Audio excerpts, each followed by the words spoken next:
The last time I was in Centerville was 3 years ago. It was a quiet little town, far off what might be called the main highway. After all the big cities I'd been in, Centerville under different conditions would have been a pleasant change. I'd come back because the Reverend Jeffrey Hallam had asked me to. We were very good friends and I knew there was something wrong. The Reverend Hallam doesn't make long-distance phone calls, and he isn't a man who sounds frightened. But he was when he called.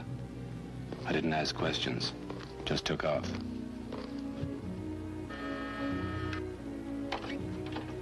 Michael! Hello, Jeff. Good to see you. I wasn't expecting you until this evening. It's good to see you. Come on in.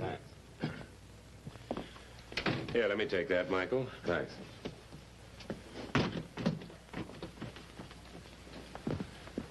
Well, you haven't changed. In nothing have I changed but in my garments. King Lear, Act 4, Scene 3. Scene 4. You haven't changed. You're right as usual. Jeff, you didn't tell me on the phone, and I didn't ask you. But now that I'm here, what's wrong? Nobody knows, Michael. Nobody must know. Not the police, not anyone. Well, sure, Jeff. Well, then, how shall I begin? How about the beginning? The beginning. The beginning is the most important part of the work. Plato. All right, the beginning is that someone is trying to kill me. I imagine it's up to you to find out the end.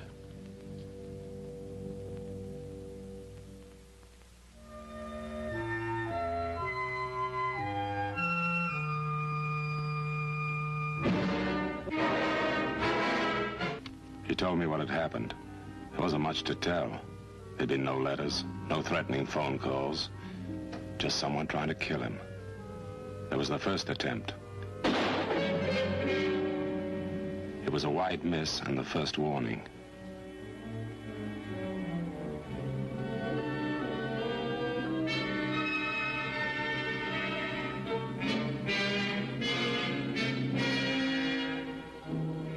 Then a few days later, he was returning from a call he'd made to a sick parishioner. He didn't see anybody, but somebody saw him.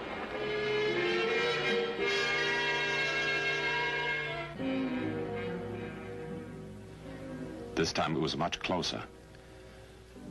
I didn't want to think about the next attempt. I was angry, Michael. I really was. You haven't told anyone about it? Yes, the bishop, Bishop Minter. It was all so unusual, I felt I ought to get advice from him. Of course, he takes it quite seriously. I imagine he does. Why haven't you told the police? Oh. Well, it's awkward, Michael, but I can't. Why? There's a man here in town. They might suspect him. In fact, I know they would. Oh? 2 years ago, he went to prison. I was instrumental in it. He's an unhappy man. One evening, I caught him stealing. They'd let him go before, but this time it was in the church. I had to tell the sheriff. Did you know it was you who had him arrested? Yes. You think he's the one who's been sniping at you? No, oh no. At least I don't think so. But if the sheriff found out, he's the logical suspect. After all, he's only been out of prison for 3 months, and all of his present troubles he blames on me. Has he ever threatened you? Well, not threats exactly. Let's call them remarks. Such as? Oh, I'm a dirty hypocrite, a stool pigeon. And he said he was going to get even with me someday. I would say he's doing just that. But he was always angry, unhappy when he said those things, Michael. I don't believe he really means them. What's his name?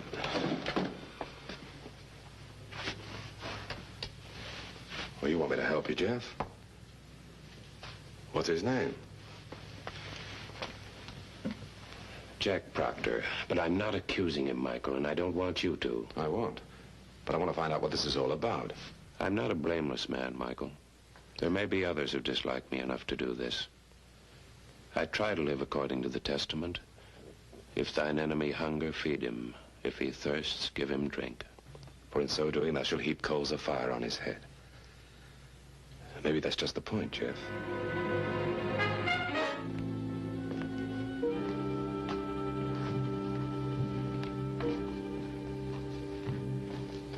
Hi. Hi. I'll have a beer. Careful one? Who are you? Name's Lanyard. Tourist. No, I'm visiting a friend of mine, the Rev Hallam. You want another? I buy my own. All right, suit yourself. Nobody I don't know buys me drinks. That's a good safety rule. Take it easy, Proctor. That's okay. Okay, okay. Did I ask you to buy me a drink? Did I? No, people the soul of discretion. You looking for trouble? I try to avoid it. Occasionally it finds me. Go home, Proctor. Shut up. I don't like this guy. I don't like you either. All right, Proctor, that's enough. Outside, get going. You want me to pull you in? It was my fault. I started the argument. Not with this man, you didn't. He's the one that starts things around here. Get going, Proctor.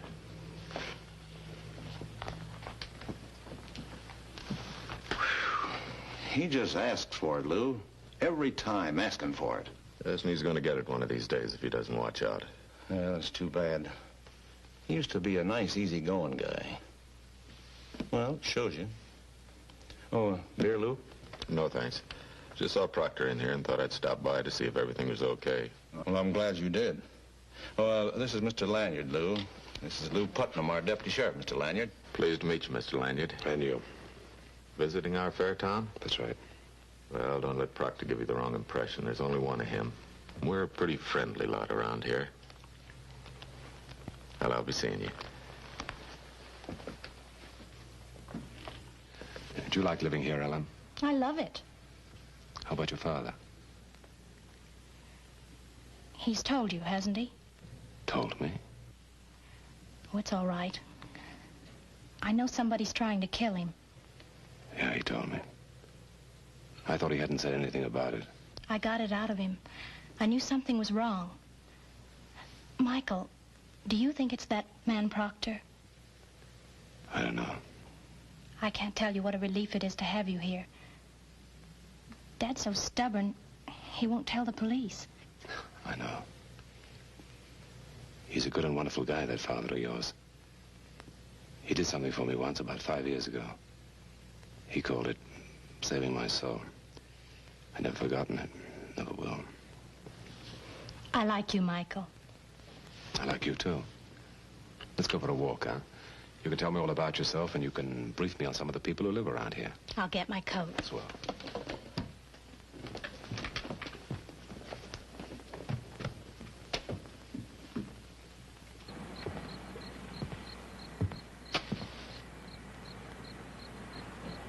This nightmare didn't seem real. It was too friendly a town.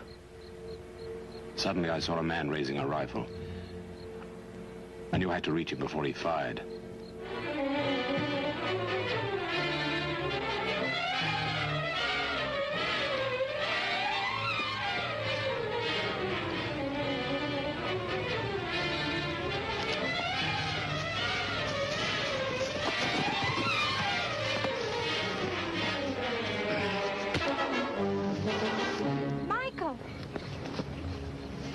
What happened?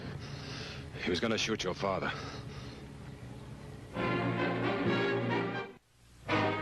Lucky you were around, Mr. Lanyard. I guess maybe it was. Well, you won't have to worry anymore, Reverend. He won't be trying a stunt like that for quite a while. I only wish I knew why he hated me so. Because you turned him in, that's why. Putnam, do you mind if I ask him a couple of questions? Sure, it's all right for me. Go ahead. Proctor, Leave me alone. why were you trying to kill Mr. Hallam? Are you a cop? No. Then mind your own business. Why did you do it? I didn't do nothing. I'm sorry, but I saw you. You're another busybody. You'll get yours. And I'll see that things are squared all around. I don't get it. Tough. You don't stand a chance this way. Why don't you say what's on your mind? I don't need you or anybody. They'll get theirs. You all will. I'm sorry. Looks like you're the one who's going to get yours. All right, Proctor. Let's go. You may have a point there, Jeff. Doesn't seem right to me. It's too pat, too easy. Unless he's crazy, and I don't think he is. Proctor knows something he's not telling. I wish I knew what it was. I've got an idea. What? I'm going to look for his gun. I'll go with you. Sure.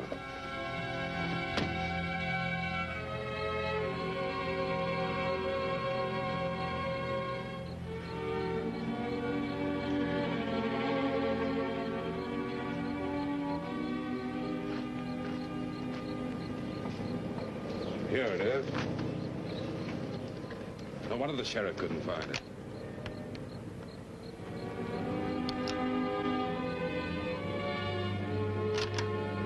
The next morning after telephoning, I borrowed a car and drove 40 miles to see Bishop Minter.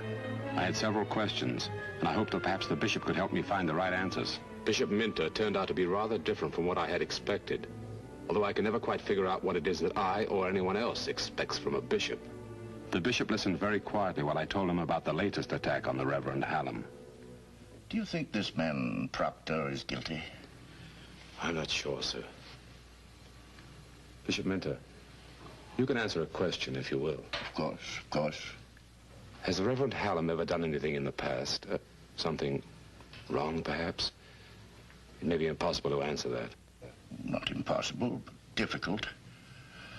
I find it dangerous to categorize people, Mr. Lanyard. A man is not a murderer just because he looks or sounds like a murderer. The Reverend Hallam is virtuous because, to begin with, he is the Reverend Hallam. As a man, he's made mistakes. So have I, you, all of us. But none, I think, to call for this, for murder. Then his mistakes haven't been enough to... No, Mr. Lanyard. Forgive me for asking, sir. Nothing to forgive. I wish I could be more helpful. You've known the Reverend Hallam for quite some time. Yes, we met about 5 years ago in Los Angeles. Oh, then you never knew his wife? I'm afraid not, sir. Sweet woman. It was quite a tragedy. For Ellen as well. He's never spoken about it. Just how did she die, sir? It happened in San Francisco 10 years ago. She died in an automobile crash. I don't think the Reverend Hallam has ever forgiven himself. The fault was not his. What happened, sir? The Reverend Hallam was driving. A woman ran out in front of the car. He tried to avoid her and smashed into a truck. The woman was killed anyway, and Mrs. Hallam lived only for 3 months. Of course, there were witnesses, and the Reverend Hallam was not held. He's never driven a car since. You say this was 10 years ago? Yes, it happened in July. Yes, July. Thank you, Bishop Minter. I'm very grateful for your help.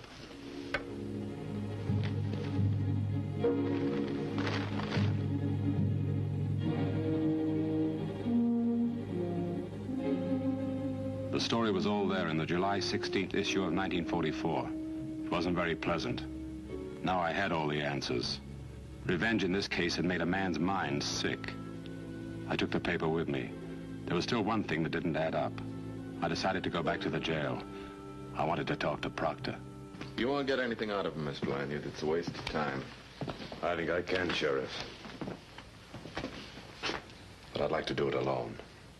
Well, it's not regular, but I guess it's all right. I'll be right outside. Hi. How are you? What do you care? That's what I like about you, Proctor. You're such a happy soul. I'll tell you something else. You haven't been trying to kill the Reverend Hallam. I know that. I don't care what you know. But you know who has, don't you? No. You saw him try it once, didn't you? That's what gave you the idea. You're crazy. You wouldn't kill him yourself. But you could see someone else do it. It's only his fault having me put in jail. Can't leave a man alone, always preaching, nosing around. I hope the next time he gets it. You had the chance. Why didn't you do it? I was playing at it, wanted to give him a scare.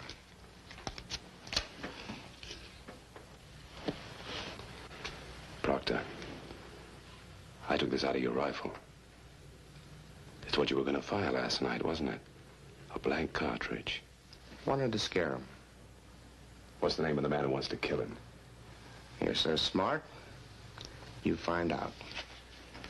I have. If I were you, Proctor, I'd get that chip off my shoulder. Might help.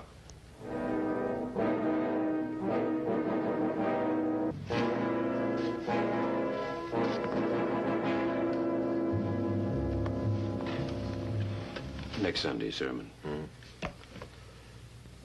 What is it, Michael? I want you to come down to the sheriff's office with me. Has Proctor been released yet? No. You want me to go now? Yeah. What's it all about? I think I have the answer. But I can't be sure until we go down there. I'm basing this Sunday's sermon on Jack Proctor. We've never accepted him in this town, Michael. It's our fault, really.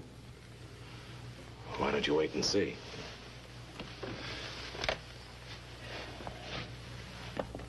Quote, to judge a man, you must first know him. End of quote. Hamlet? Ben Jonson? I give up. Jeffrey Hallam. I didn't want to tell Jeff yet what I knew. I wanted everyone together, so that when I sprung the story, the nightmare would end once and for all. I'll bring Proctor in here.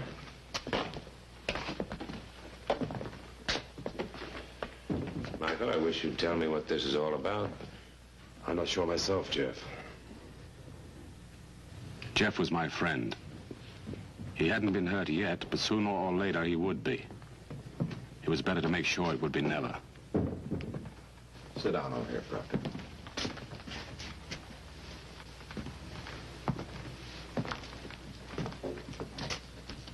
Okay. Jeff, did you ever hear of a woman named Margaret Landau? Margaret Landau. Yes, I remember. I'm sorry, Jeff. No, that's all right. These things can't be put away and forgotten. Take a look at this. You ever see that man before?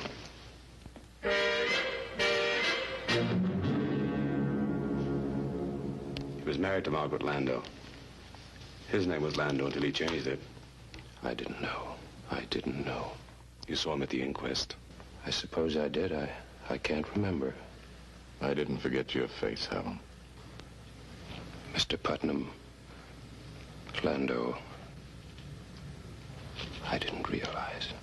We were happy. Real happy. It was a week before our second anniversary. That's when you killed her. I'm sorry. I can't... People like you shouldn't be allowed to drive. You murdered her. No. Putnam, it was an accident. Accident? She dies and they let you go.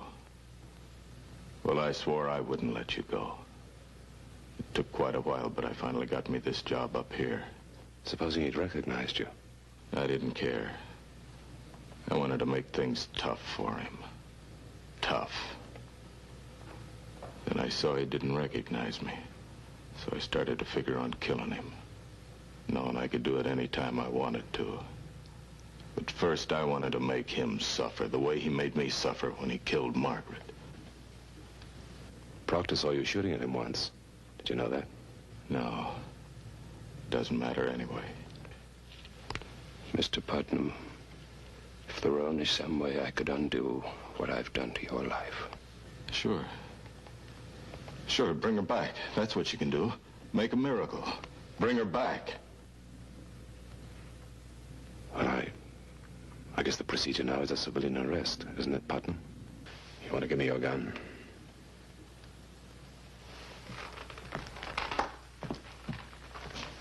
Are you kidding? You're a police officer. You know what the score is. Don't make it tougher on yourself. You know something? I just put the Reverend Hallam on trial for murdering my wife. Penalty for murder is death. We haven't got a gas chamber here, a chair, so...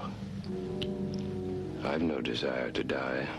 At least not in this way, Mr. Putnam. But even if I do, will that give you the miracle of which you spoke? Will it ease your sadness? You bet it will. Putnam, you're wrong. Give me that. You got about 1 second to live.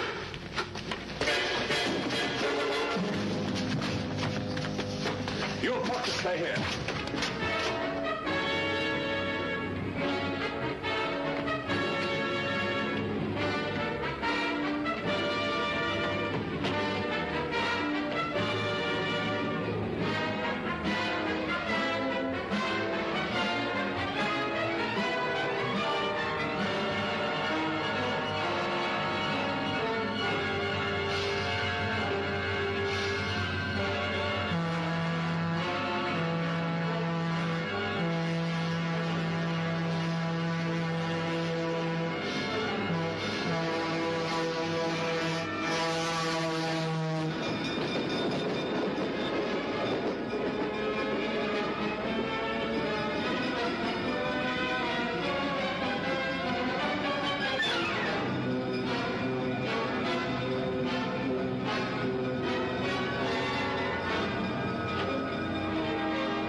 Well, Michael, I'm not going to try to thank you. I'm glad of it. I will, though. Thanks, Michael. You know, if I liked small towns and you were... But you don't like small towns. And my, fiancé's getting back next week. I'm crushed. I'll bet.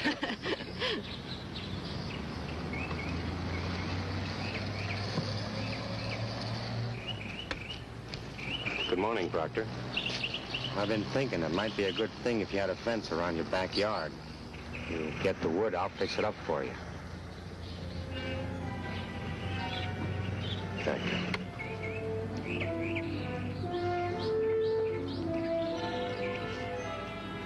The evil that men do lives after them. The good is often turned with their bones. No, Michael. I think this time I prefer goodness is the only investment that never fails. Henry David Thoreau. And you're right. So long, Jeff.